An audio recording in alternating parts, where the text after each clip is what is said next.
Legends never die. When the world is calling you. 在武汉打比赛的话，就是肯定会有武汉很多粉丝过来支持我，然后会让我打得越来越好吧，然后我也会成为武汉选手的骄傲的。Can you hear them screaming out your name? Legends never die. They become a part of you. The most positive theme to Worlds that I've always seen is that whatever happened before in the year has no impact to what happens now. Relentless, you survive. 从我最开始第一次进到世界赛到现在，一共是4次了，拿到过2次亚军的话，然后觉得每一次都差那么一点点，所以说就觉得是可以拿到冠军的，但是每次都差那么一点点。Yourself up, 'cause legends never die. Not having anything to show internationally is a big thorn in my side. I read comments like Bjergsen's not considered a legend until he does something internationally, and I can't argue with that. 저랑 프레이 형은 항상 SKT한테 이제 롤드컵을 우승하는 업적을 만들어주는데 공헌이 된 느낌이잖아요. 왜냐면 저는 늘 졌기 때문에. 여태껏 제가 실패를 해왔기 때문에 정말 이를 갈고 저뿐만 아니라 모든 팀원들을 다 열심히 이를 갈게 만들어서 꼭 혼심을 다해서 이번 연도는 꼭 우승해보겠습니다. Legends never die. They're written down in eternity. 전설이 된다는 자체가 애초에 그냥 뭐 e스포츠에 이름을 남긴 거죠. 엄청 잘해서 계속 좋은 폼 계속 보여주고 그걸 꾸준히 유지하고 그러다 보면 이름이 남겨지고 저도 그런 선수가 되길 원하거든요.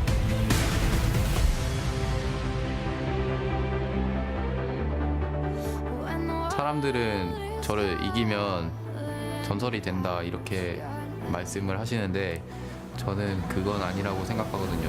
저도 처음에 데뷔했을 때 제가 앰비션 선수를 꺾고 오랫동안 1등 자리를 유지해왔고 그렇게 해서 사람들이 전설이라고 많이 말씀을 해주시는데 그런 것처럼 저 같은 사람을 여러 번 꺾어야 전설이 된다고 생각합니다. Legends never die.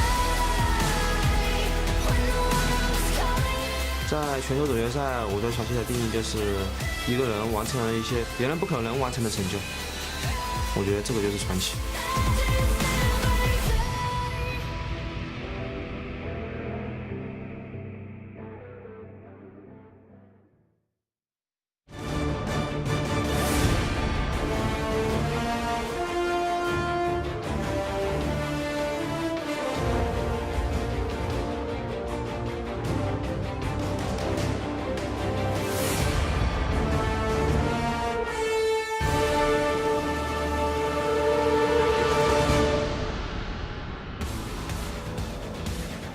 Welcome, ladies and gentlemen, to Wuhan, China for opening day of the World's 2017 group stage.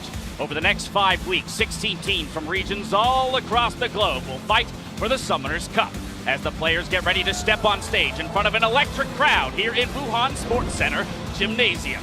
As we saw in that opening tease, it's all about finding the legends here on the Rift. Faker, no doubt, is one of them, but who will be the one to contend him this year? Who might make a case individually or as a team to take the crown away from SK Telecom and become the new champions of the Rift? Time now, though, to head down to the LPL's Red Dawn to introduce the 英雄 team. 联盟全球总决赛，现场所有的召唤师们，拿出你们的热情，让我感受一下，好吗？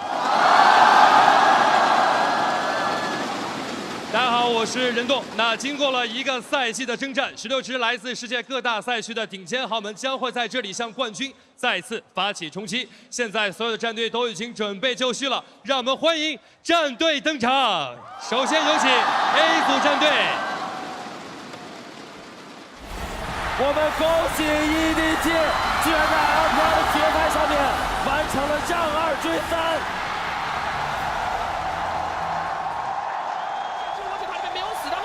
倒下，但是主堡最终没有人防守的情况下面，我们要恭喜 AHQ。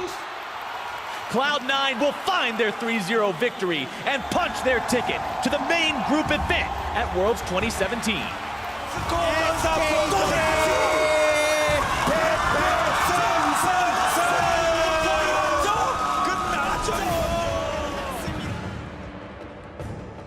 首先有请3次世界冠军得主，来自于 LCK 赛区的 SKT。 Consecutive world champions SKT here to defend their title again. They may be second seed, but few would look past them as the big favorites for Worlds 2017. Again, the perennial powerhouse is here. They'll have to put that trophy back up for grabs, see if they can defend it and move on. 再次欢迎 SKT 战队，谢谢 ，Thank you。接下来，让我们请出的是来自于 LMS 赛区曾4次入围全球总决赛的赤色天马 AHQ。 AHQ Esports Club, no slouches when it comes to experience. This is their 4th consecutive Worlds appearance for this organization and this team. And with a 接 consistent 下来，让我 roster. 们请出的是北美 LCS 赛区第5次入围全球总决赛的 Cloud9。 Cloud9, the perennial Worlds contenders here from North America. They were the best performing team last year, and they're looking to improve upon it here in 2017. Sneaking on that streak, but all of them since season 接下来 3. 将 So 要出 consistent. 场的是来自于本土 L 票赛区4次入围全球总决赛、5次 L 票冠军得主 EDG。 And you can hear it in the crowd, the true hometown heroes. Clear Love from Wuhan himself, the most decorated team the LPL has ever seen. 再一次感谢所有 A 组的战队的到来，感谢你们的到来，谢谢 ，Thank you。接下来，让我们请出的是 B 组战队。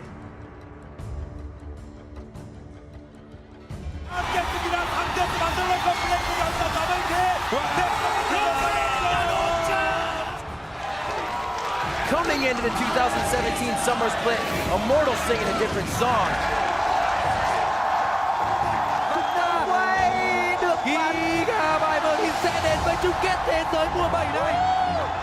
But it is 1, 2, 3, the coup de grace, and Fnatic are moving on to the groups here at Worlds 2017.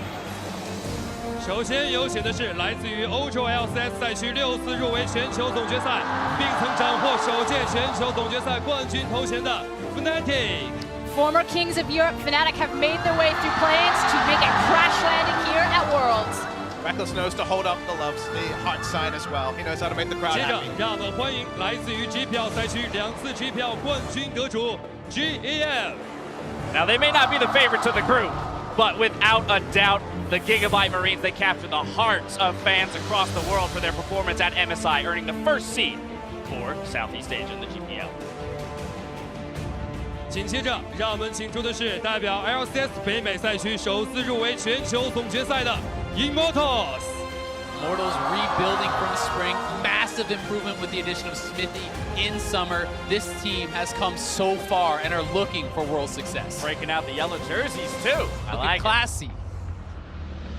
接下来，让我们欢迎来自于韩国 LCK 赛区夏季赛新科冠军龙珠战队。 2 years in a row, Prey and Gorilla enter Worlds as the first seed, but on a different organization with a different roster. They are now the experienced duo that have to steady these young players with very little international experience. 再一次感谢所有的 B 组战队，感谢你们的到来，谢谢 ，Thank you。接下来，让我们请出的是 C 组战队。 EU LCS title. G2 Esports are the best team in Europe. RNG 成为 LPL 赛区第一支进入世界总决赛的队伍。哇，让我们恭喜 RNG， 恭喜 RNG！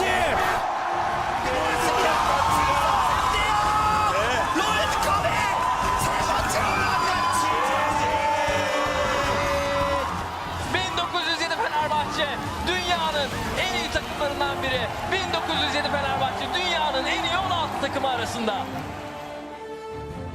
首先有请的是来自于 L 票赛区2016年全球总决赛8强战队 RNG。 You thought the cheers for Clear Love were going to be loud. It's going to match for Uzi himself. He is the legend of this arena.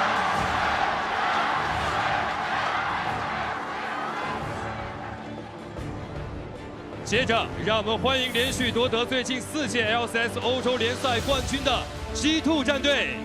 The undisputed kings of Europe, G2, coming off a second place finish at MSI, are looking to extend that dominance to the world stage.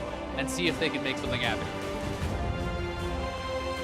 接下来，让我们欢迎土耳其 TCL 联赛夏季赛新科冠军，从入围赛突出重围的1907费内巴切。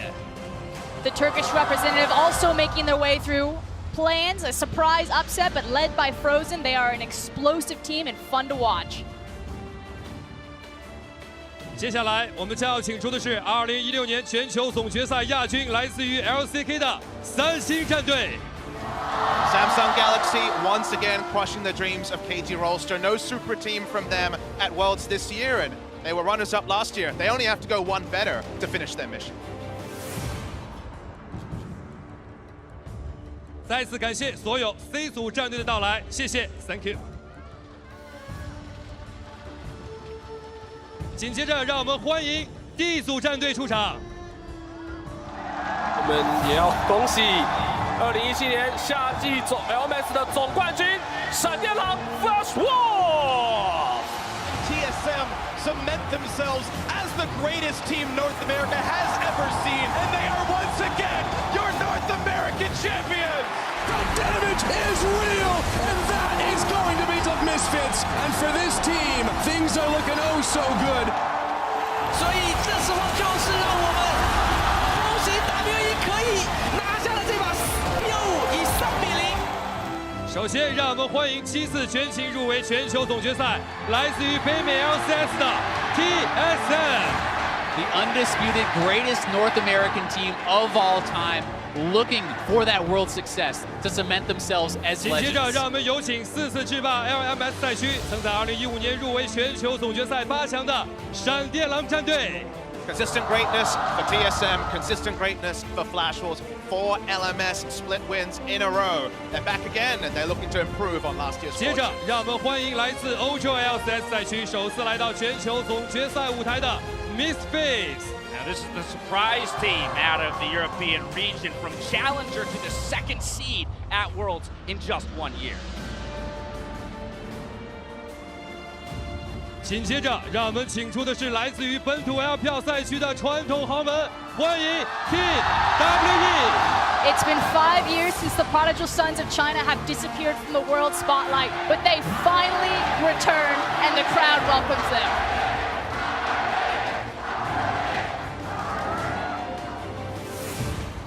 再次欢迎所有 D 组战队的到来，谢谢 ，Thank you。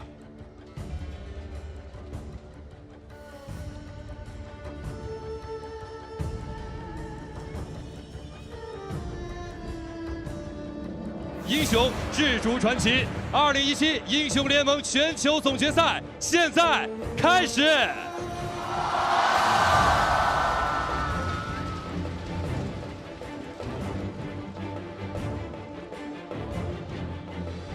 Those are the 16 teams looking to make their case for best in the world this year at the League of Legends World Championships in 2017. Hello, everyone. I'm James Dash Patterson, joined by Indiana Frosker in black, Chris Papa Smithy Smith, and Isaac Azale Cummings Bentley. It's been 12 months, a full calendar year, and we're back looking for our next legend. How excited are you guys? I'm back on my home turf. I'm just welcoming you guys at this point. It's like a kid in a candy shop, man. I mean, it's the beginning of the group stage. So excited to be here. I mean, the crowd certainly has their favorites, but there's going to be new stars, new favorites built. It's the first day, but there's going to be so much after this. And of course, we are also joined by some of our international broadcast partners. We have friends from China, of course, as well as the CB LUL joining us. Going to get a look at some of their stations here as we're trying to bring this truly global event to the entirety of the world. All of these regions looking to make their mark on the world stage. Now, before we take a look at the teams, let's remind everyone of the format here at Worlds 2017. The teams will play 6 matches during the group stage, going up against their group opponents in a double round robin.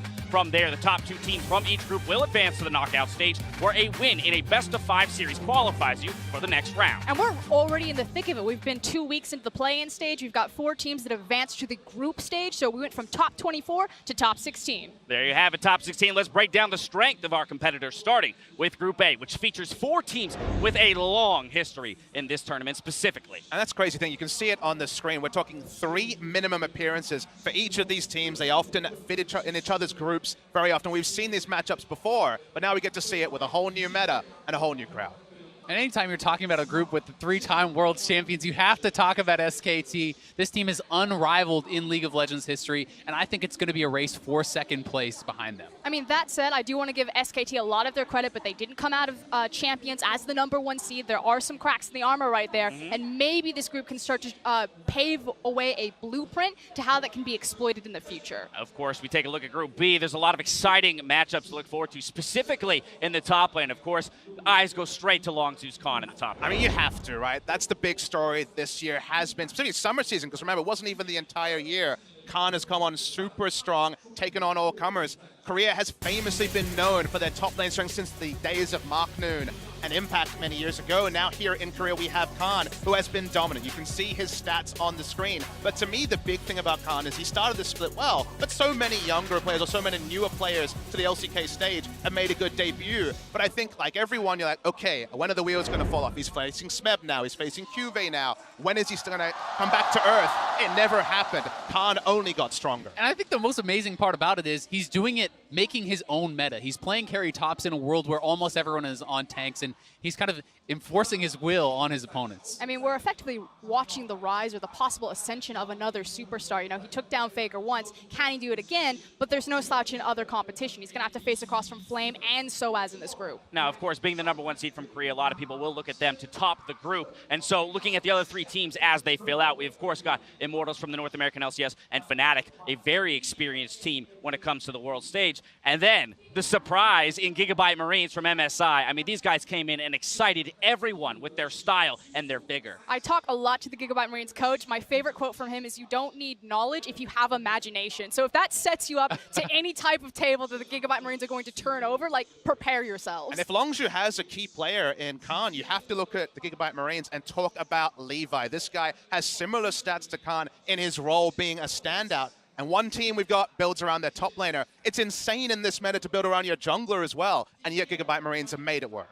Of course, you know, Fnatic from the EU LCS, they made it through in the play-ins, did drop a game there, but with the experience that they have, we've heard Reckless talk about what he expects of himself on the international stage. We'll see if they can make their mark. And we're already starting to see a diversified style from Fnatic as well. The big strength of them is the fact when they can carry from every single lane. Caps was able to show up, Reckless was consistent, so Fnatic fans should feel good about this. Pushing ourselves ahead to Group C. Let's take a look at the teams we got here. To me, this is the group that has no clear favorites. And it's such a tough group. I mean, this is the position for G2 that TSM was in last time. They did not make it out, and 4 of the 6 times where there has been a Korean and a Chinese team in a group together, they are the ones to make it out. So G2, best team from Europe, they are in tough in Group C. And you have RNG and Samsung there. They were in the group of death, Group D, last year. But the thing to take away is you also have 1907 and Fenerbahce, who are in this spot where when you're playing against this team, if you drop even a single game, given how strong and how close we expect the heads-to-heads to be for the other 3 teams, you drop a single game and you might be kissing goodbye your chance to make the quarters. That tiny margin of error. There's also the huge stylistic mismatch. You know, you have G2, Samsung, and even Fenerbahce to an extent where they kind of play a patient, methodical, calculated play style, and then you've got the sprinters in RNG just trying to blast off the finish line. And let's not forget, we talk about accolades. We talk about the 3-time champs in SK Telecom T1, but in this group, we have the runners-up of last year's Worlds in Samsung Galaxy and the runners-up at MSI. So the 2 next most decorated teams within the last calendar year are sitting here in Group C. Let's push ahead to the final group, though, in Group D, where we have the LPL's Team WE looking to build on their performance from that play-in stage. I mean, for me, this is kind of the group of dark horses. We don't really know what form we're going to get from Flash Wolves, what form we're going to get from Misfits. Team WE had a very slow start in play-on, so maybe looking shaky there, and it really just looks like paved gold for TSM. And I mean, for TSM, for North American fans, you have to feel if there's a group for them to get out, this is the one. People are expecting them not only to get through, but they're expecting dominance. That is what people want from this team who, you know, failed last year in Worlds, didn't get out of groups. It's the same team back again. They have accrued more international experience, and they're looking to show what they have.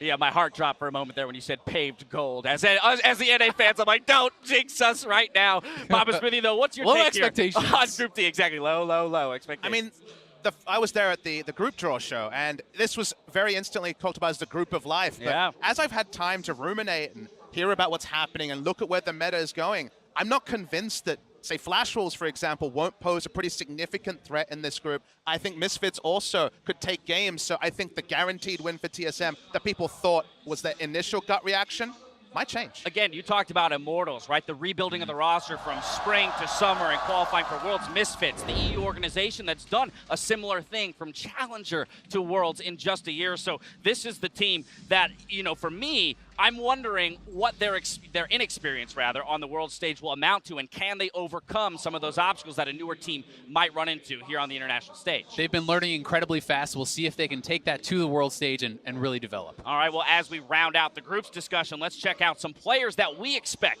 will leave their mark on the group stage. Here is our Best of the Rift, brought to you by T-Mobile, America's best unlimited network. We have Longjuice Khan, C9 Contracts, RNG Xiaohu, as well as some familiar faces in Reckless and Sword Art of Fnatic and the Flash Wolves. Yeah, Fnatic's Reckless, a huge fan favorite in Europe. He is the Summer Split MVP and has an insane amount of regional dominance there. I mean, I'm going to stick to Unsung Hero Sword Art, though. I know everyone is tired of hearing Maple Car, so we've touted their story all over this desk. Sword Art is the true carry of Flash Wolves this split. He is having an unreal summer. Those are the familiar faces. Let's talk about some of the unfamiliar. Papa Smithy? I mean, Khan is really the word that was on everyone's lips when you're watching the LCK this year. Your eyes were glued to the top laner of Longzhu, and his consistency to play carries upon carries, to have a team with Prey and Gorilla build around a new top lane to the LCK. Sure, he played a single split in 2014 on Prime Optimus, but he wasn't renowned, certainly, to come back 3 years later and be this dominant force, potentially the player to watch at Worlds. It's amazing. And the team also deserves a lot of credit for enabling him, for playing around him, controlling vision, showing up for 2v2s, and he really does make it worthwhile. But talking about another player who is newer in his rookie year, Contracts, he was the spring rookie of the split, and he has developed so much from them. He has been improving by leaps and bounds, one of the best junglers from North America, and so important to the style that Cloud9 plays with Jensen and this mid lane focus. He is the guy who is enabling him through vision control, through early visits, and the sky is the limit for this player. And we really saw that in play-ins. You know, he had his famous Nidalee game. He put up huge numbers of that. But that said, last but not least, it is Xiaohu up in that mid lane. And I just have to emphasize how important this guy. On a roster with Uzi, Xiaohu is the true shining light here. He allows them to play their dominating, defining style of a 1-3-1. He can play the assassins, he can play the control mages. But again, it's about how he opens up the edges of the map and he starts pulling the teams around, creating these opportunities where RNG will find picks, find team fights, find victory. And his consistency was kind of a counterpoint to how much roster turmoil there was over the course of the year with RNG. So he was the bedrock upon which all their success was built. They didn't quite get over the line in the final, but with the fan support they have here, who knows what could happen. We will see what these players can do as we kick off the group stage here in Wuhan. From First Blood till the Nexus explodes, you can follow Best of the Rift in more places than ever before. T-Mobile, America's best unlimited network. Now the road to the Summoners Cup continues today with 6 best-of-1, starting with the LPL's Royal Never Give Up, taking on 1907 Fenerbahce. From there, we have one more clash in Group C between Samsung Galaxy and G2 before the teams in Group B and A step on stage for the first time. Looking at these 6 games today, what jumps out to you? I'm so excited for G2 versus Samsung right off the bat. This is going to tell you so much about that group, which is extremely competitive. If G2 can win out there, the hopes are going to get pretty high. And I'm a man that looks at history, and SKT versus C9, it happens again. You get the top lane with impact once again. The clapping round 2. The clapping in the mid lane, like you say. No warm-up. You got to go. Well, there we have it, ladies and gentlemen. Some games to look forward to over the next few weeks. We're going to see a lot of action and want to know what makes your highlight reel. So hit us up at LOL Esports and send us your big plays using that hashtag Worlds 2017. It's time to get the group stage underway, so let's hand it over to our casters to get us into the day's games. Guys, take it away. Thank you very much, Dash, and welcome everyone to our first clash in the 2017 Worlds Group Stage. I'm Riving DeBizen III, joined here by Joshua Jat Leesman and the ever-beautiful Martin DeFicio, along to analyze this game. I'm with them every day. It's good to see you, but it's awesome to be back together on the TriCast. Groups continues, or it begins, Worlds continues, and the extravaganza is going to be amazing.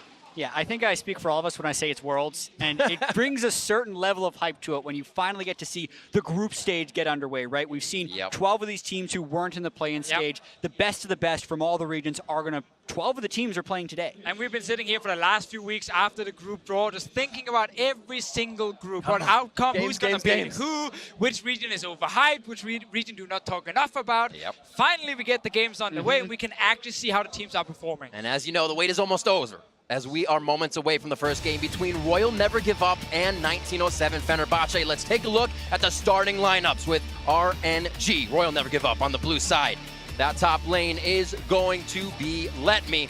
You'll see MLXG roaming around in the jungle. Mid lane Xiao Hu, AD carry Uzi, support Ming, and coach Firefox. Yeah, and on the other side of the rift, we have the underdogs in this group. 1907 Fenerbahce. We got Thaldrin in the top lane, Crash in the jungle. The emergency sub had to come in for move. We have Frozen in the mid lane, Patton in bot, and Japone, the support.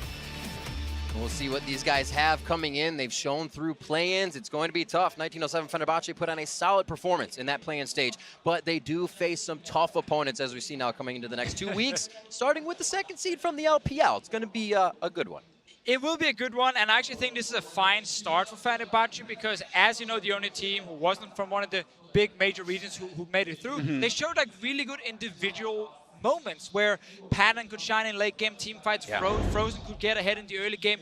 RNG is the kind of team that will give you these like big sloppy team fights, especially later on. There is a chance for Fenerbahce to take advantages there.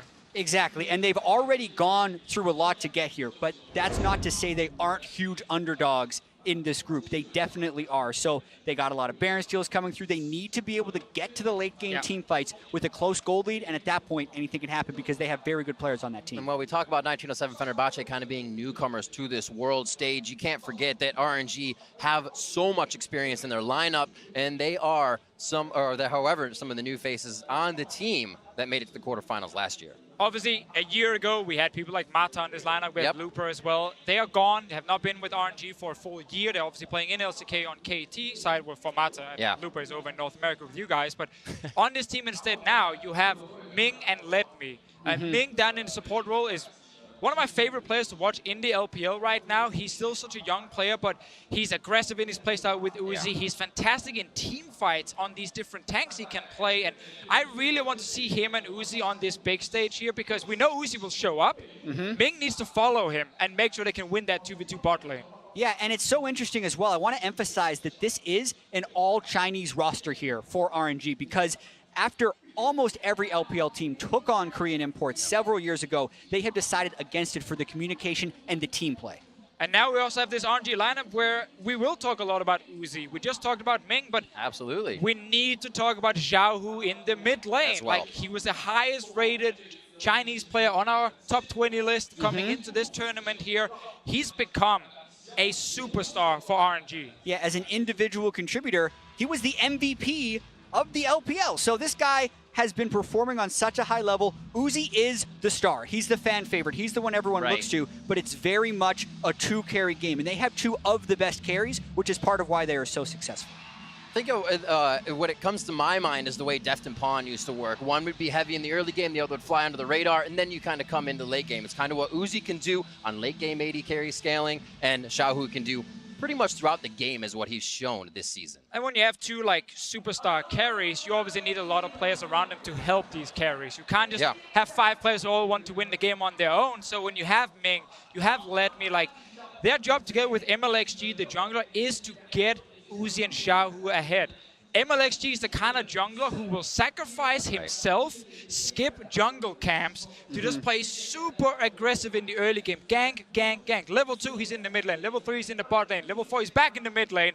And you don't even know what's happening. He's just constantly being aggressive. Yeah, and I love watching MLXG and tracking him in the early game because so many questions. He puts more emphasis on getting first blood at all costs than any other jungler. And he's very good at it. He has a higher first blood percentage than any other jungler at Worlds. So it is on Crash to try and help the team know where he is. But that's going to be a problem for Fenerbahce because Crash doesn't speak the same language as this team. They have communication issues since they've had to use him as the substitute right here. So that's even more in the advantage of MLXG to create chaos in the early game. And before Fenerbahce played with Crash, they obviously had Move in the jungle, and it was very focused on going to the late game. Don't make too many risky plays early on. They had to change that style during play-ins, and against RNG, they will not be allowed to try and just go late game. They will have to try and match early on.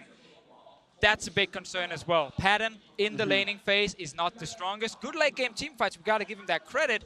but he's playing against Uzi and Ming down in that bottom lane, and you can't fall too far behind. Nope. We also see that a lot of what Fenerbahce's wins come from was those Barons getting 4 steals within the stages of play-in to kind of get themselves escalated to this point. That's not going to happen as much as 4 times here in the group stage. Man, let me tell you, there were way too many Baron steals in the play-in stage from what I feel like stole should be them, reasonably Jungler stole them. acceptable. But with that being said, there's a lot of stuff that can spike Baron very hard right now with Cho'Gath in the game, Callistus in the game. It gets very volatile in that area. But here we go, first pick and ban of World's group stage. And we will see junglers hit up right in the beginning. Callista as well. Expect to see that throughout Worlds on that ban bench. Yeah, exactly. Like each role right now, except for mid lane, have 2 to 3 picks that everyone is looking at.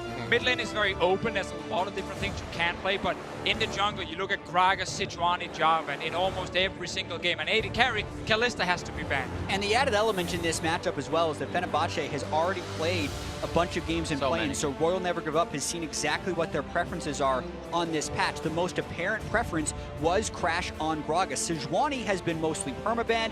Gragas is what has been picked by Crash almost every time, and since RNG has first pick, they forced Fenerbahce to ban Sejuani. And now I want to see if RNG wants to play Ardent Sensor meta, because Lulu, Janna are super popular here among the pro teams. Go for late game and just rely on your AD carry to win the games is something we will see very often.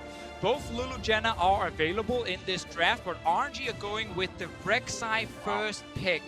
This is definitely not something you guys will see from a lot of teams, and it's very specific now for RNG and MLXG here in the first game of the group stages. A lot of junglers don't even have Rek'Sai within the past few weeks to 3-4 a month in their game, so very interesting there. Thaldrun picks up the Lulu, a possible Nidalee there. Crash having some decent mechanics on these types of champions, but it's still a risky pick. Yeah, it's very required to do well in the early game here for Crash, but at the same time, 1907 Fenerbahce has had more success allowing Crash to play his style, and that is something that Nidalee is definitely capable of doing. And the smart thing we see here as well. Does that answer your question, Deficio? We do get Ardent Sensor here from RNG. Same thing over for 1907 Fenerbahce. Taking Lulu above Janna is the smart choice because Lulu can beat Janna in the laning phase and still have the Ardent Sensor for late game. That's why they're going for that choice. We get full-on late game, though, from RNG's bottom lane now. Exactly. Tristana still on the table, but they opt for the Kog'Maw, and this is a very LPL preference. Kog'Maw is more highly valued in the LPL than it is in probably any other region, so we get to see them building already around the shields, Ardent Sensor, and Uzi's Kog'Maw. And we should see a lot more of that from other teams as well, because in a team fighting meta where you buff up the AD carry, having a hyper carry that can shred tanks, well, that will obviously be super valuable, because when you have Ardent Sensor supports fighting each other, both team comps are focused on killing the tank from each team. Well, who wins? Probably the hyper carry who has percentage damage. The Tristana being locked in. 1907 Fenerbahce getting a bit of demolition damage in there. If they do get a good early game lead, they can start to take down those turrets. It is going to be hard. RNG looking to set up defense and scale up, protect those turrets and keep the laning phase a little longer. Final ban's coming out pretty tanky from Fenerbahce. 1907 Fenerbahce, they don't want to be engaged on. And now we see the Taliyah. What else? Possibly another mid laner. Well, it's very interesting how mid lane at the moment actually has so many blind pickable champions. A lot of matchups are kind of 50-50 in there, so you can go for your blind pick mid here for Frozen and then last pick for Thaldrun. However, Thaldrun is more like he's playing a lot of different tanks. Going for something like a Maokai blind and then actually let Frozen last pick. We know he can play things like Echo, might be more valuable for 1907 Fenerbahce. Yeah, we did see Thaldrun look his best on Maokai, so that is the pick for 1907 Fenerbahce. And the question for RNG now is, how do they round out the rest of their team composition? They get the blind pick mid, so to speak, with Syndra still being on the table, has been the highest priority mid laner on this patch at Worlds Play. Yeah, LeBlanc is also available. Like, so few things will actually kill you in lane then, and you get quite a lot of pressure from that side with Xiaohu, and you have already Rek'Sai to gank with. So LeBlanc would definitely work for RNG as well. But yeah, you said Syndra, Orianna is a thing as well. Taliyah's banning this again. Oh, okay. We get a blind rise here. So I love Rise on this patch, specifically when you're building Abyssal Mask. As long as you're not dying before you can build the magic resist, you can start controlling that lane. And additionally, we talk a lot about why Rise can particularly be good in pro play. It's for the reliability. You get your root onto the enemy mid laner as the Rek'Sai is coming in, and you can manufacture plays. That's why we see Frozen picking Cleanse, but we talk about Xiaohu so much being the MVP of the LPL.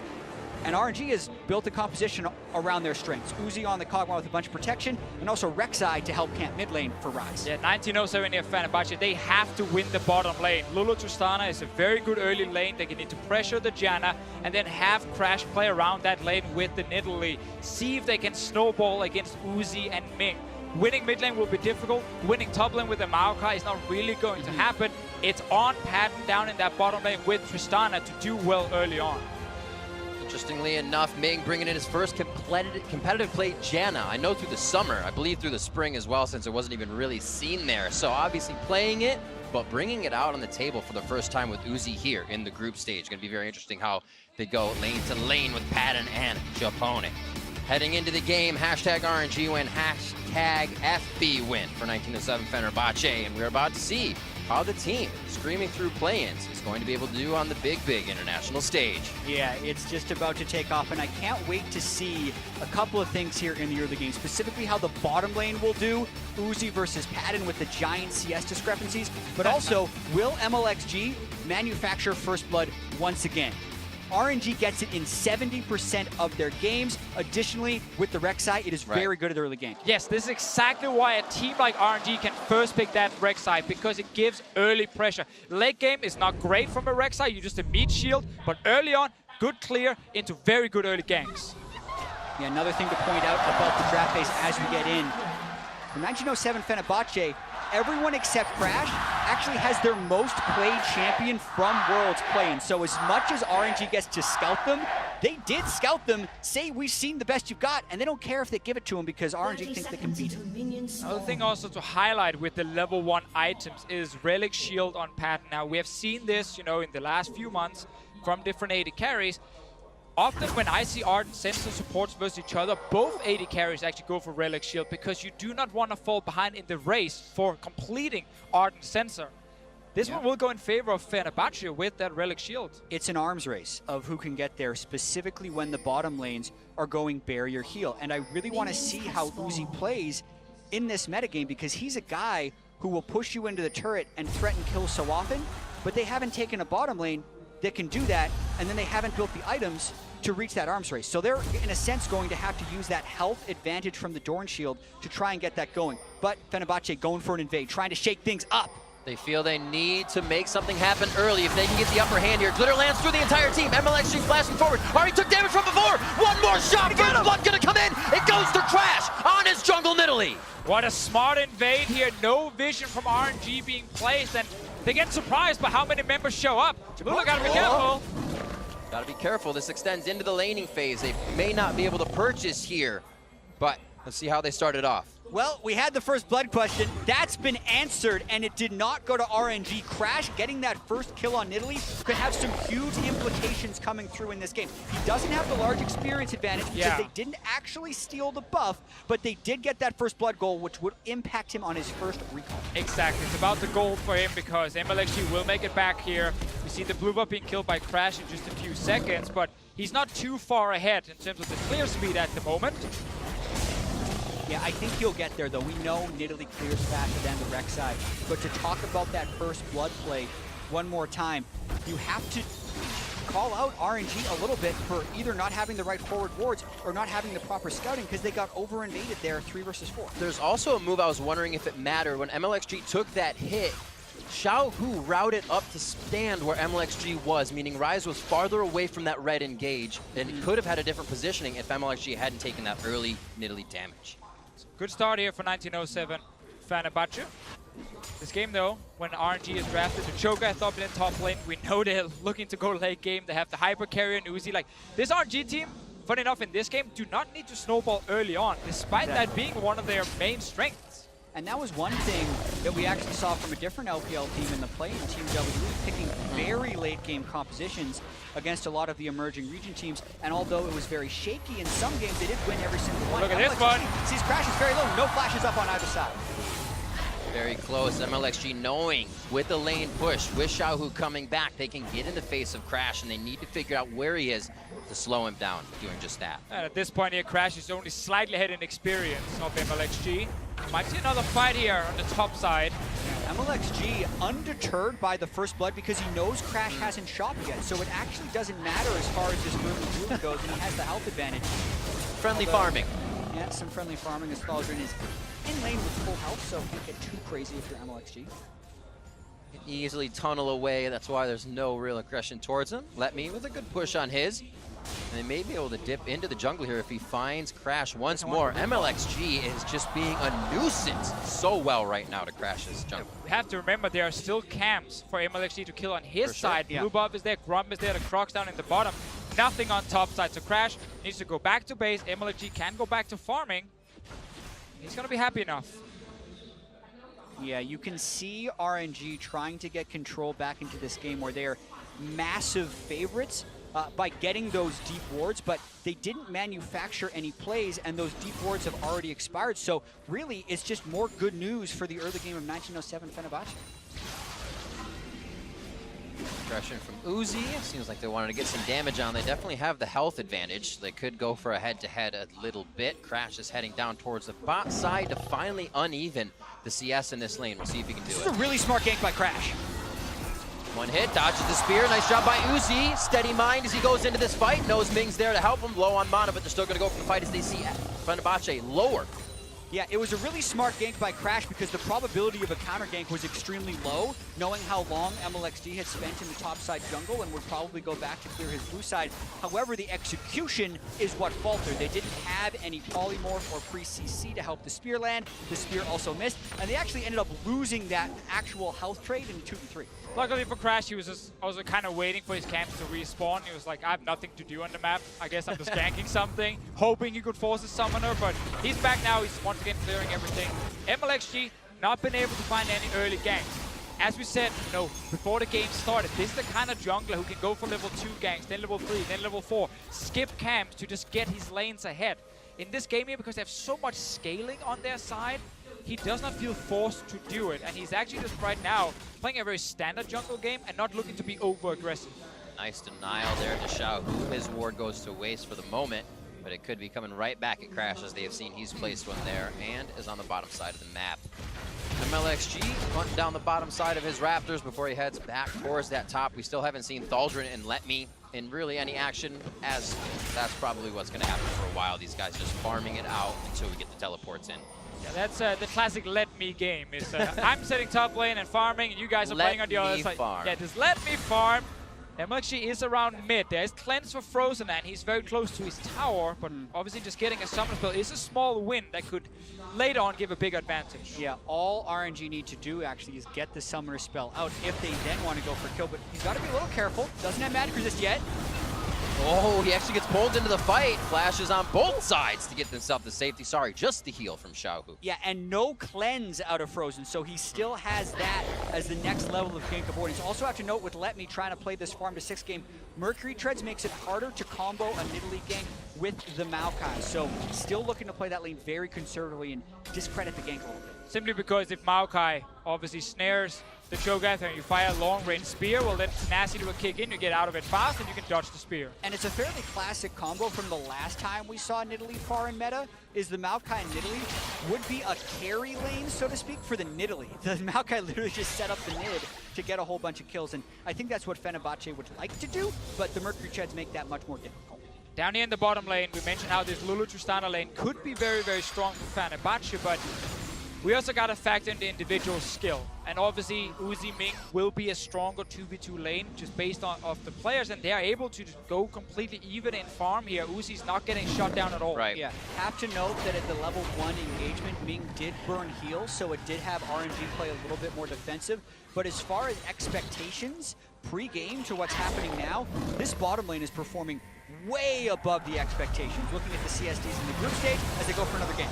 Frozen makes his way down. Remember, Cleanse is still there if he wants to bait it in for Crash. Has to try and get it below the minions. They could still get the kill. Crash comes up with another one. Xiaohu standing tall to see if he can get the bounce for the kill, but it's not going to be enough damage. He's just doing what he can. However, Japone now coming into mid lane as Ming enters the fight as well. That's another one. Spear is hitting left and right, but I don't know if he's got enough for the dive. They back off of this. Yeah, Crash will land all the spears on the non-stun targets, but it just goes to show how far ahead on the play 1907 Fenerbahce was. They can miss that spear and still get the kill.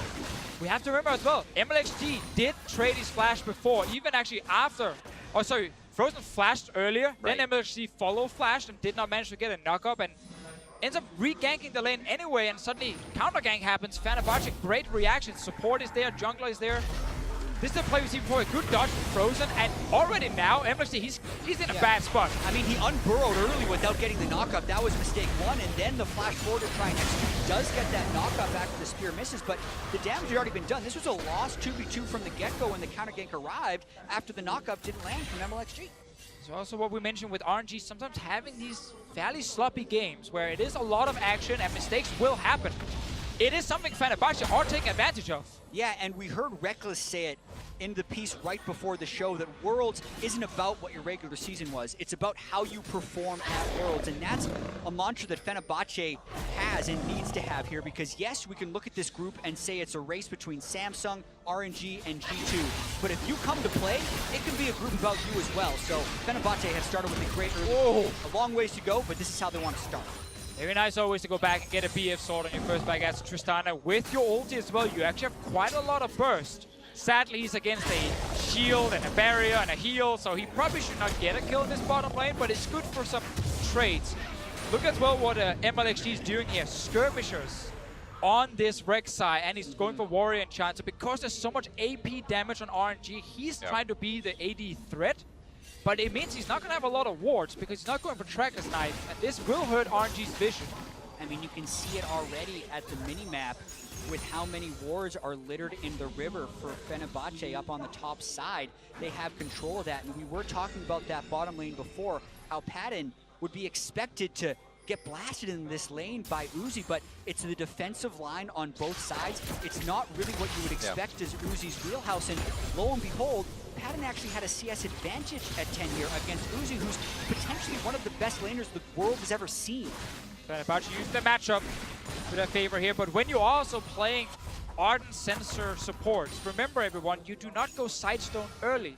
You rush the Ardent Sensor as fast as possible, so you're not bringing a lot of wards as a support in the early game. Your jungler is building skirmishers in this game as well. Like, you only have your trinket wards and control wards. And Deficio, how is RNG going to make any plays without any wards? They didn't go Tracker's Knife on the jungler, and they're rushing Ardent Sensor on the support. The support one is expected, the challenging spike not so much, so it is extremely difficult for RNG to make a play happen because they're running in blind.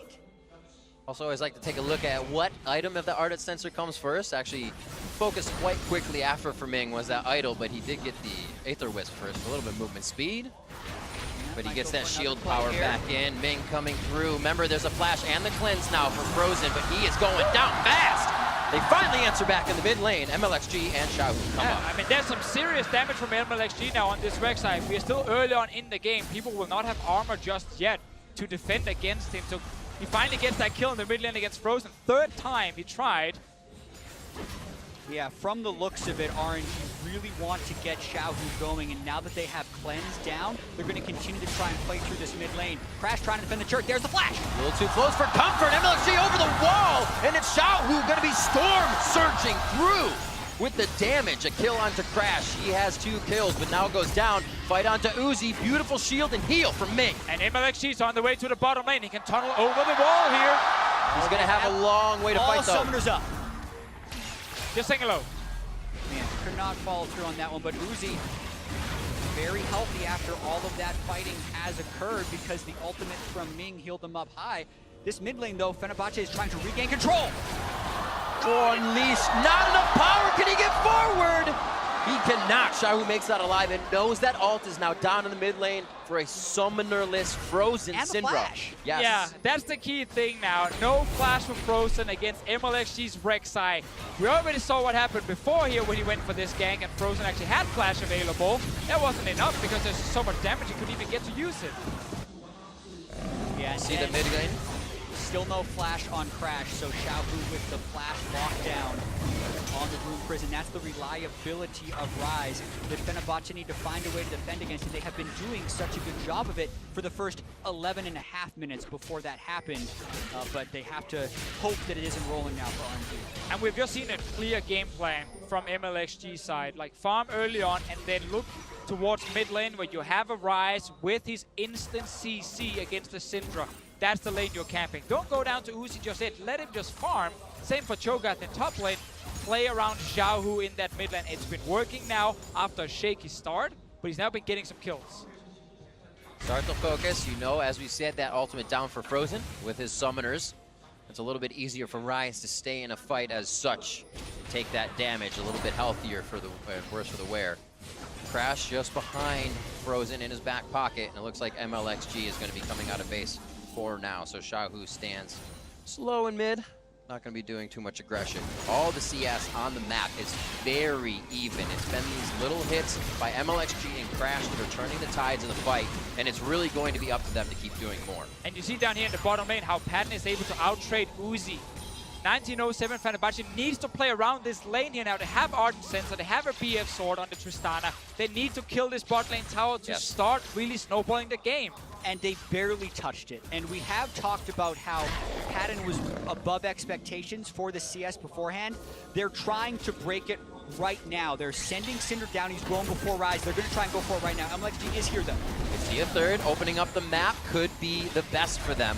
There's also ward behind him in the little brush here near the wall. Let Me is sitting with TP ready in case he needs to join. The push-up is big, though. Thaldron can easily stop that with the Twisted Advance as they are toe-to-toe, and it looks like this one fizzles out with just too much rotation from everybody on the map. Pressure's gone there once again, and we talked so much about the Ardent Sensor race and how the Relic Shield could help Fenerbahce win it, or even how the assist early would have made them win that, but I kept checking the gold, and Ming was right there with him. It's because he's gone for gold generating seals and gold quintessences on the Janna, so such a small amount of laning power on that. It ended up actually giving Ming more gold than Japón got thanks to Patton's Relic Shield. So in a sense, RNG did end up tying, or they would have won that Ardent Sensor race thanks to the rune choice on Janna, but that comes at a cost of not being able to get a big CS lead or play too aggressive in lane. Time warp forward. And the warp doesn't work that time. Looks like Ming's gonna hang out, get some ward clear, but they know he's down there. A nice ward placed over the wall gives Crash an idea of what's going on. They can kind of walk this one in slowly and do a bit of damage to Ming. Push into Frozen though, so he cannot help here. Well, the next play is still the same here for 1907 Fenerbahce. It is try and get that bot lane tower down. They got a bit of damage before. Ideally, you can push out your mid lane first so the Syndra can roam before the Rise, and you can actually go down with 4 members to really hit that tower. But that is why MLXG have spent so much time in mid to make sure Frozen can't just freely leave that lane over and over. He's kind of stuck there dealing with the Rise every single time. And MLXG is down here in the bottom lane now, trying to maybe bait Fenerbahce to hit the tower and then try and go for a play. Yeah, 3's a crowd for sure on that bot lane play. Crash is going to actually find Xiaohu. So bot lane should know the rotation of mid means there is something bad coming down to the bot lane. 1907 Fenerbahce may not be able to make it out in time. A flash from Japón. He says Wild goes forward to help the team disengage, and he does just that. Beautiful in by Thaldron. He is in the middle of the fight, but is it too far forward as Letme's trying to get a bite out of Crime? Gets it with the Vorpal spikes to finish the kill. And now they're going to try to pick up a few more. Finally getting something out of that. RNG could open up the game. Yeah, essentially trying to counter gank whatever Fenerbahce was doing bottom lane, but then when they see Crash in the mid lane, they think, why don't we just pull off the gank? They slowly teleport in. Not much reliability with that initial engage, but they still generate the kill onto the Maokai, and they get the first turn. And it was the second time they placed that ward in that rush here. Basically saying, we know you're going to push this tower down, and then you will be overextended. RNG reading the one play Fenerbahce could go for, and they punish it. That ward sitting there behind Patton and Japón in the bottom lane is what allows Cho'Gath to actually engage the team fight. And Chapone had a well-timed flash to get away from the Rek'Sai ultimate, but that also means you then have no flash up against the Cho'Gath Rupture. Galdern ends up flying in to try and save the day, but he gets low enough that Feast plus Vorpal Spikes end up picking up the kill onto Thraldress. So pretty narrow margins here for RNG, and this is definitely not the type of performance I think you would expect from a team that has been so hyped out of the LPL, but they have started to regain control of this game. But that's also the very interesting thing about the meta coming into Worlds, where we have more of these Ardent Sensor late game comps. So even teams that are used to playing very focused around early game and really get a big advantage will have to adapt and change that style a little bit. Like, you can't have Uzi win his lane on this hyper carry with a Janna who needs to just sit back and farm. You have to then of course change a little bit in how you're playing. Now he has a Rage Play completed, he has full ranks in his W, so Uzi is going to deal some serious damage already at this point. Yeah, and a deprioritization of Dragon there for RNG ends up netting them a full turret for 0 plus the Rift Herald. We'll have to see whether that costs them later. They're basically banking on this not going into an Elder Dragon type game and trying to win before that. I love the call. I think getting down early towers is so much more valuable when you have scaling champions that need the gold for items.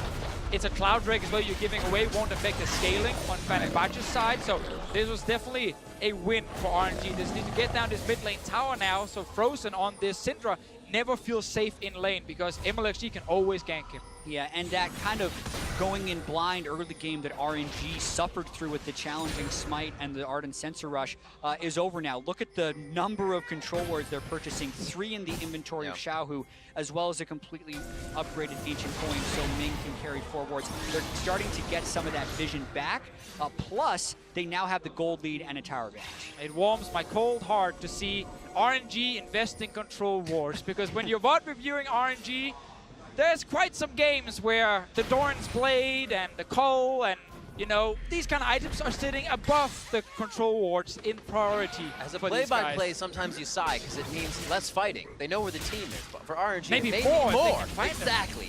So that's what we're hoping for as they continue now. Looking for mid lane, it is taken down quite low. Xiaohu's going to take the top side now. They've been moving Uzi around since the Rage Blade is finished. Now he's got the Hurricane, and they're just out to get that last outer turret and move themselves and those wards a little farther forward. And this point in the game could also be a struggle for 1907 Fenerbahce because of their potential communication issues. The team played most of the split using basic English between the two of them, but now with Crash in this game right here, that gets even a little bit harder, so Frozen has to act as a bit of a translator for him here. So essentially, they're a half step slow on any big macro plays they're trying to pull off, and even though in past years you have talked about the Chinese teams not necessarily having that great macro, yeah, they're the ones that have the big advantage right here with the all-Chinese roster, very comfortable in the late game as well throughout the LPL split. Yeah, we saw also in play-ins from 1907 Fenerbahce that it wasn't due to the beautiful late game rotations they were winning games. Like, it was down to big late game team fights and these like really big carry performances. Baron Steals was definitely in there as well. They're gonna try and find the support here. Oh, nice flash there. Chapone getting himself to safety. And it looks like the Wild Growth will also keep him a bit healthy, long enough to stay and give a few more whimsies and shields to the team. They're going to try to protect mid, but this becomes much scarier, knowing that ult is down, knowing his summoners are down. Exactly, he's led me as well with the right to glory. Just had to scare him off the turret, that's all that was necessary, and they have 1907 Fenerbahce contained right here. They're just threatening enough with their front line and back line. And when we talked about the construction of these team compositions in the draft phase, this is the point of the game that RNG was building towards. The Rage Blade on the Kog'Maw, as well as the Ardent Sensor Janna, and the front to back nature of these team fights with tanks in front and the damage dealers trying to burn through the tanks.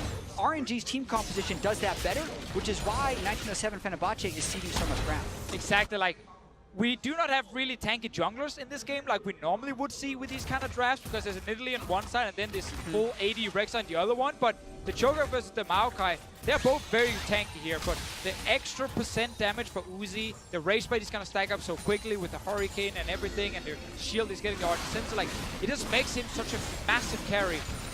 Crash is not going to stop him. Frozen can't one-shot him because of Janna being next to him and the barrier. It gets really difficult for Fenerbahce unless Patton can actually kill this Cho'Gath first. And there is a world where this game goes to 45 minutes. Oh, yeah. And I feel like a 6-item Tristana actually has better multipliers than a Kog'Maw who's gone with these somewhat on-hit builds. And then you take into effect that the Nidalee can also increase the attack speed even more of the Trist. And you could see Patton getting some insane team fights like he did in the play-in, where he had 25 more kills than the next closest player in the play-in stage. His team fighting was spectacular in a lot of cases. It's just going to be really difficult for them to get to that point, as RNG holds a lot of advantages right now. Those are also going to be some big heals from Crash with that Athene's coming out. The AD carry is going to have a little more weight put on them here. It was about the junglers in the early game of Emlek, Shi, and Crash, but now it starts to go more across the board as the map has spread out. Patton getting himself to safety as he does not have time to mess around in mid lane by himself. The 1907 Fenerbahce is a little too spread out right now, feeling good. But we do see that RNG are not running like a ton of hard engage, so despite finding the AD carry in the mid lane, they can't actually force the fight onto him. Like, he just jumps away, uses his ult, didn't have to use flash. RNG will have to bait around objectives, Baron being the big one, and that's what you can do with these comps that are lacking the easy hard engage, because you still have options to Righteous Glory in, TP from behind with the Cho'Gath, and otherwise just take the Baron. Exactly, and they don't have to worry as much about Baron steals, even though they can definitely happen, because RNG has the Cho'Gath, who has a larger true damage spike than anyone else is capable of in this game, so that makes it a slightly more reliable force if they choose to play around that and continue to try and choke out the vision with all of their control points. Uzi purchase as well. Is going for something that he can stay alive, something he can be a star in as well. That Quicksilver Sash, very quick coming out as his third item. And he says, you know, I have a lot of safety, but I also want to be able to play like an all-star if I have to. Yeah, I think the main reason he's going for it here is not like because he's so afraid of a Maokai CC. It's also the fact there's so much magic damage on Fenerbahce's side. As well. It generally just is a good defensive buy for him because he knows he has enough damage. And he just needs a little bit more tankiness. Basically, Frozen is going to try and combo him every time. Yeah, Uzi always feels his ability to outplay with QSS will trump anything else. I think from a math perspective, the Wit's End would have been the correct choice here because he would have gotten the magic resist, has the protection of the Janna, and then also would have done more damage. But you can definitely understand the logic of wanting to QSS out of a Syndra stun or a Maokai route to make sure he doesn't get hit by the follow-up CC.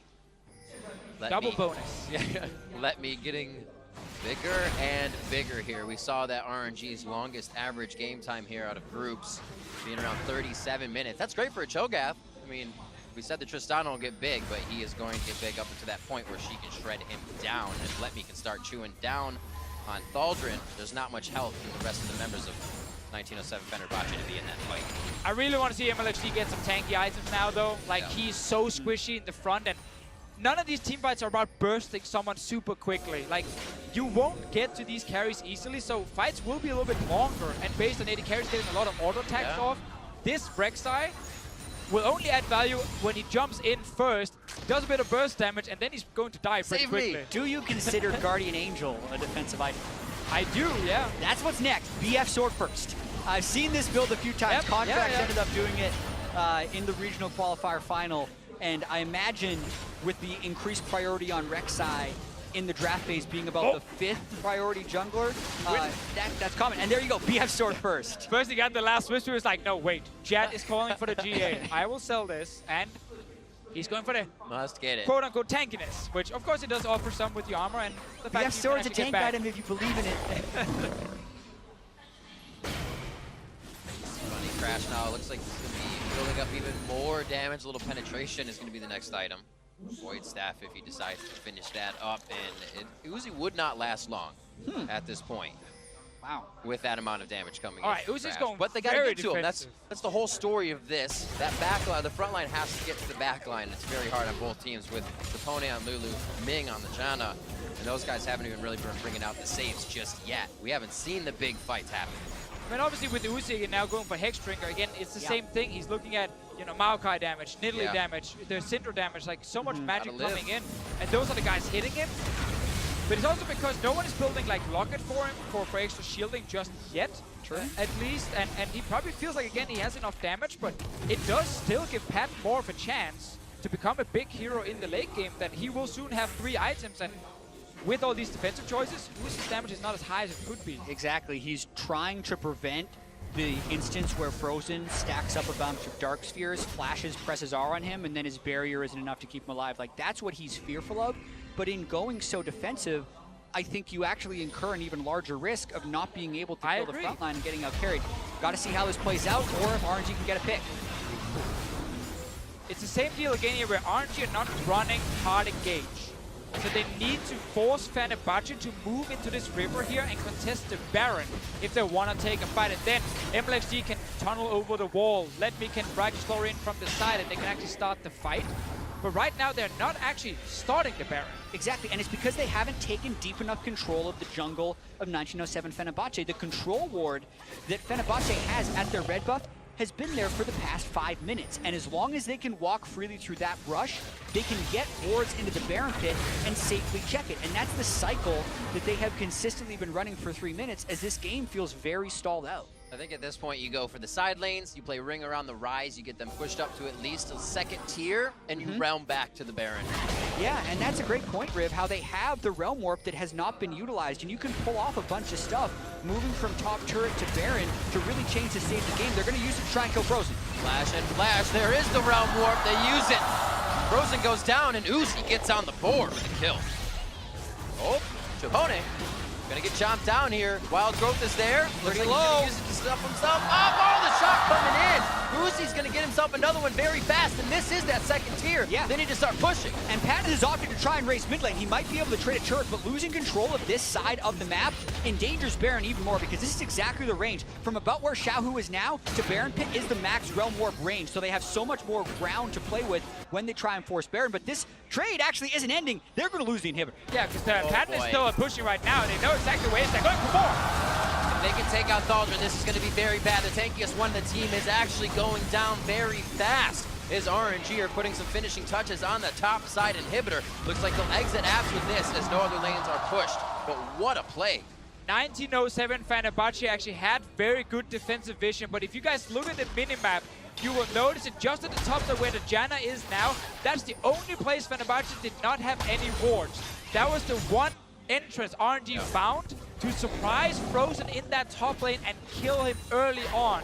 They were actually defending so well until that point, but RNG just snuck their way in. One kill led into 2 kills, and suddenly multiple towers went down, and now they're getting super minions.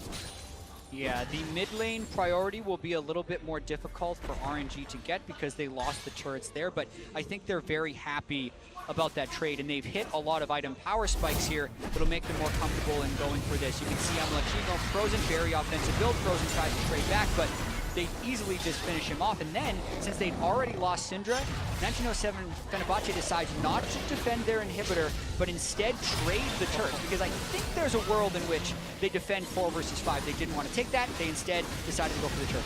I think they're also expecting RNG after this tower goes down to just go to Baron. Yeah, back up and go to Baron. Then Patton is in a good position to join a potential fight, but that didn't happen. Bot lane right now, Thaldrin is potentially overextended. No flash.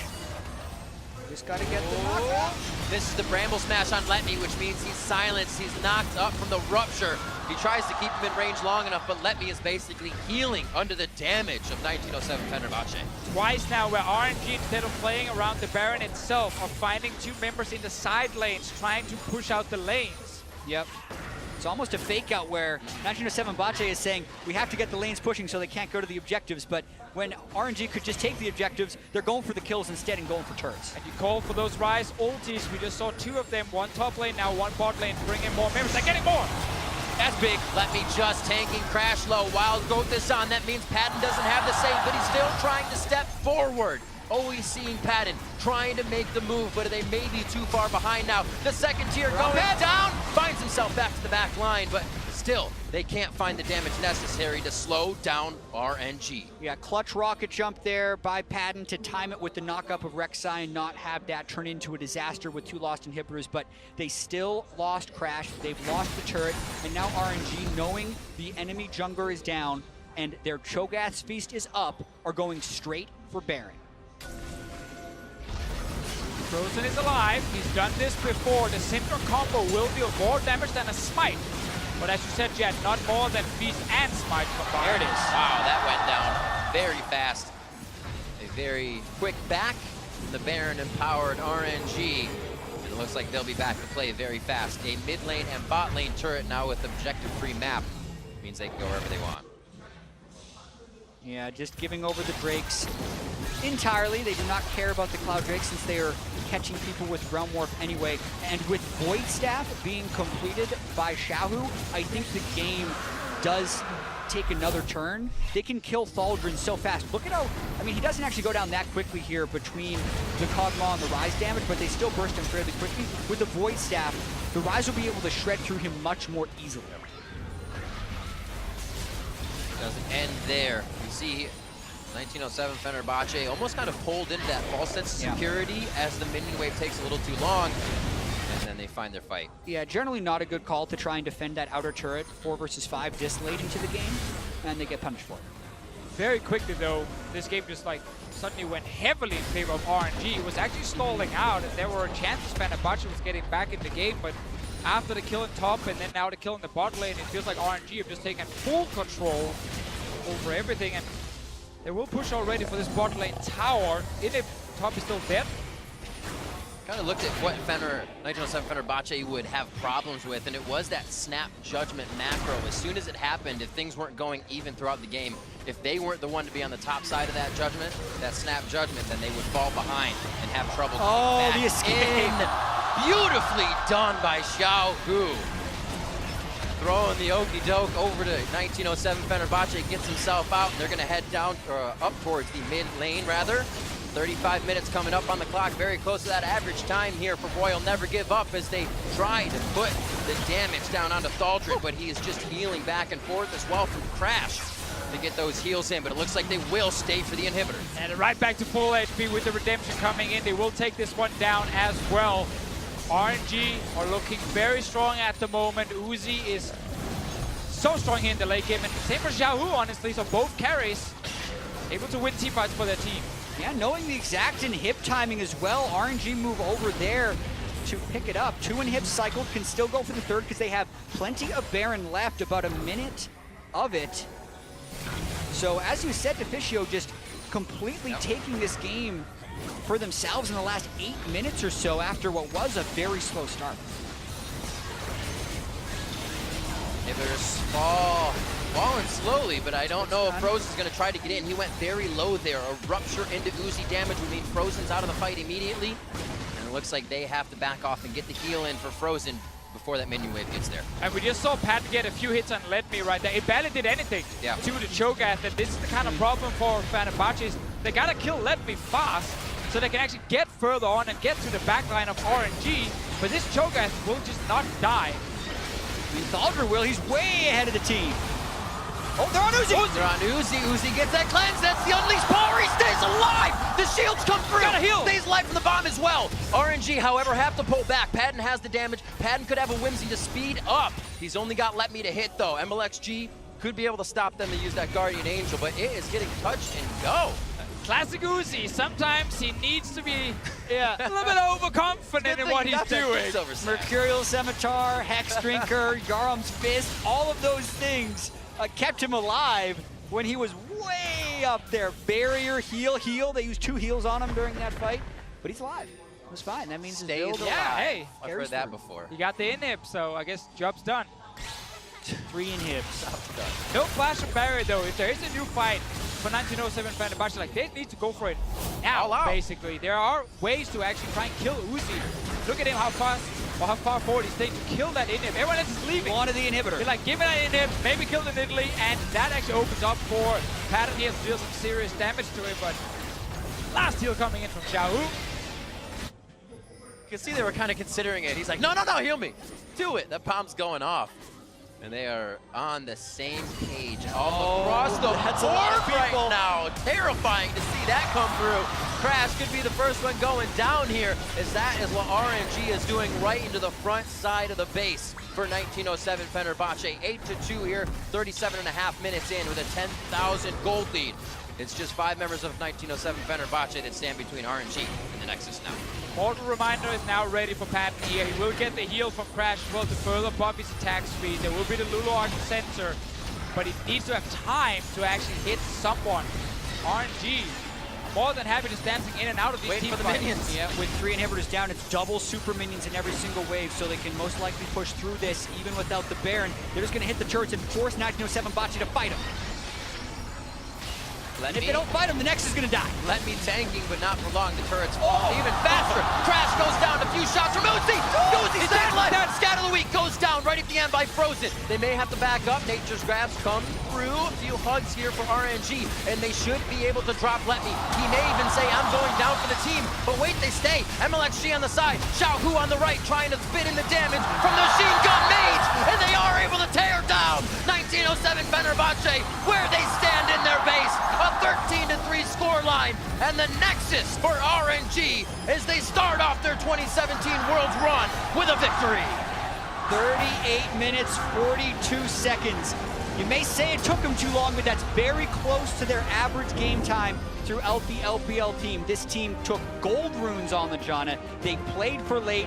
They even got first blooded by a surprise invade, but still died 3 times the entire game, picked up 13 kills, and in the end of it, it was a decisive victory. Exactly, like we did talk about how RNG normally likes to get ahead in the early game when we watch them in the LPL, but as you said, like there are plenty of games where it is all about late game team fighting in the LPL specifically, so them taking a scaling draft was not a huge issue for them. They knew, don't play around Uzi early game, let him just farm, camp the mid lane instead from MLXG's side. They got a few kills after also losing a few early.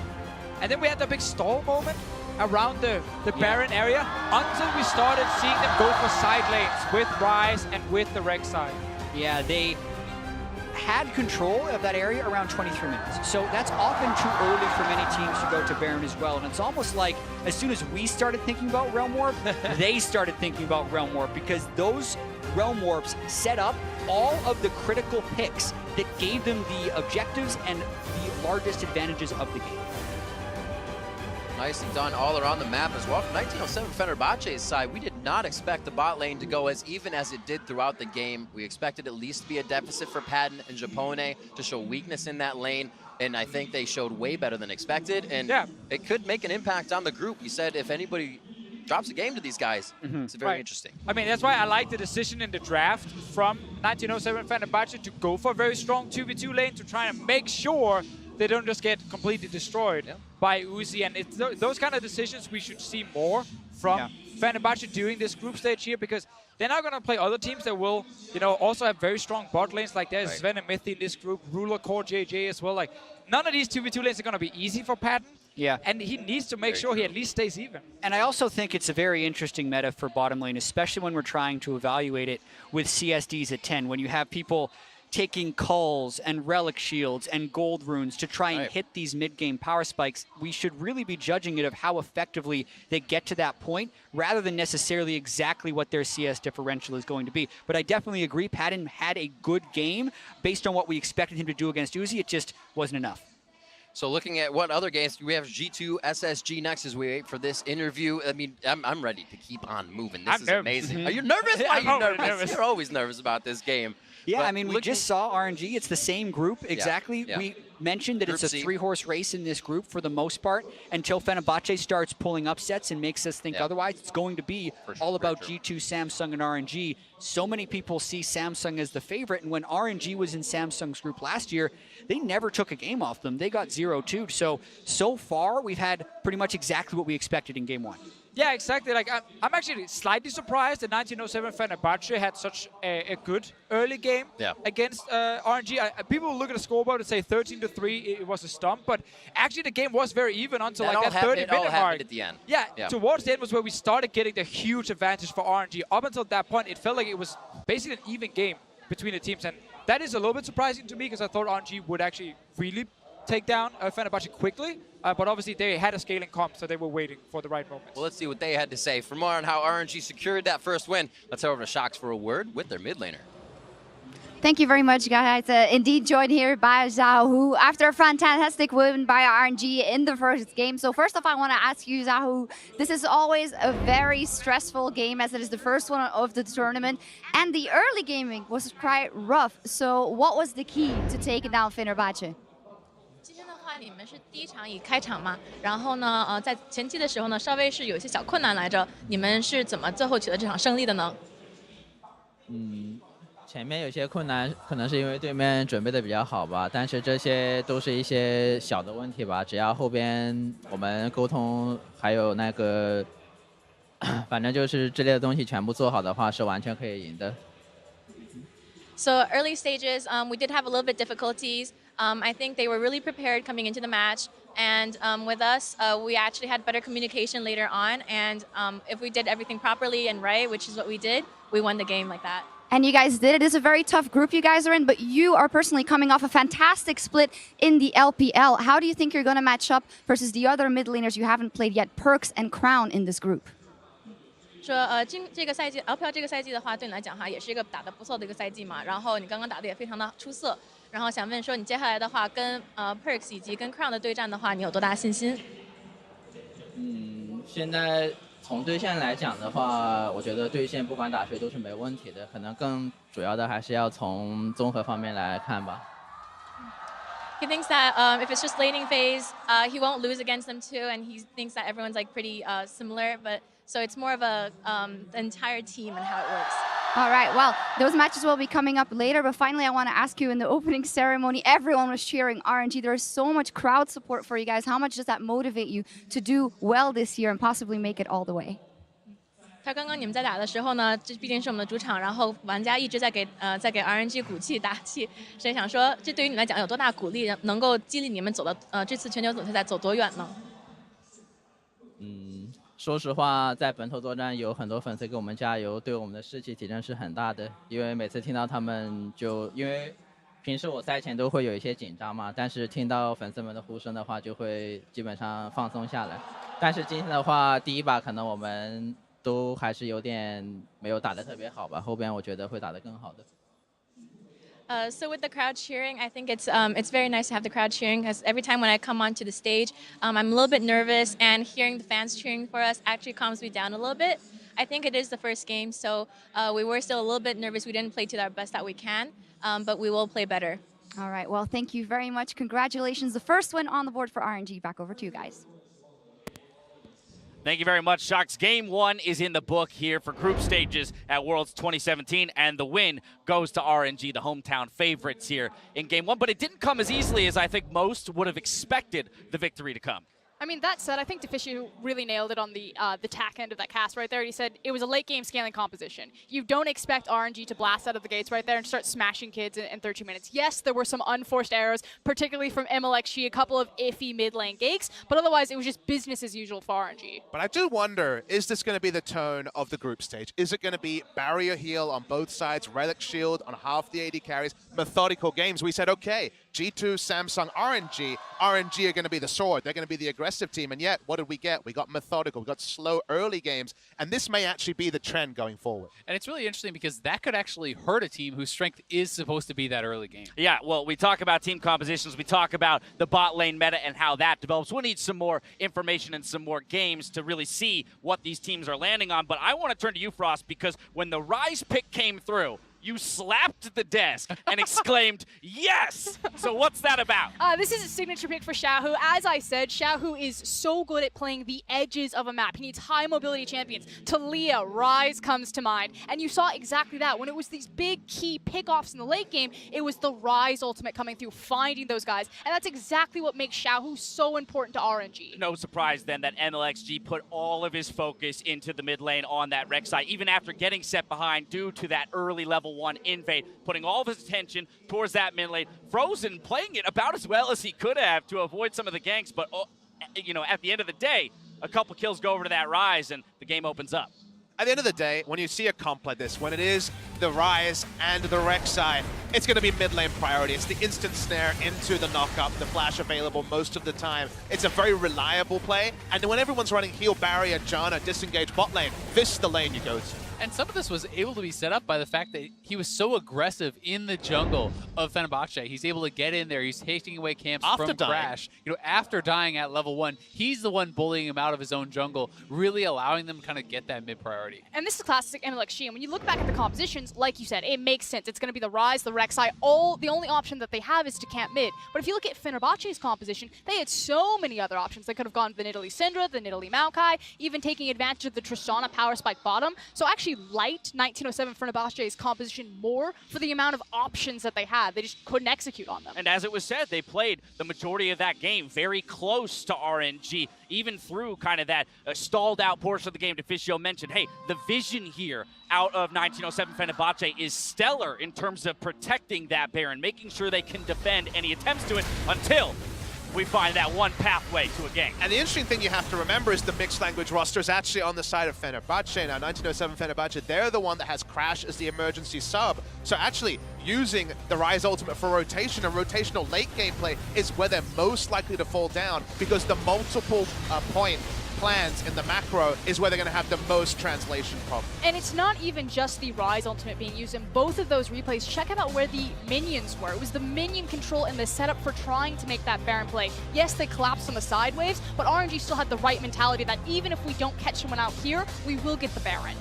It was interesting, though, with how much dominance we saw in the later stages of the game, that RNG put so little priority on Dragons. It's like they didn't care whatsoever. And even the Baron, really, they were playing more for the kills, for the turrets, just get gold in our pockets, and they felt confident enough to take those team fights. Gold lead and map pressure is what they wanted in order to push forward towards the victory. Saw there on the damage charts, both 80 carries essentially mirroring each other. And when we talk about the recipe for success for 1907 Fenerbahce, a lot of people are looking at that duo in the bot lane, and that they're going to have to be the ones to perform, Patton especially. And that's a good look here in game one of the group stage for this roster. I mean, it's tough test, right? Yeah, it's certainly a better lane phase. That said, Patton wasn't really known for his lane phase during play. It's getting him out of that lane phase, getting him into those team fights. And unfortunately, with Thaldron constantly keeping track of, top wave, bottom wave, Maokai wasn't there to start the fights to let Patton shine. Well, game one is in the books. We got 5 more to come today. Coming up next, we have another clash in Group C as G2 and Samsung Galaxy are getting ready for their first fight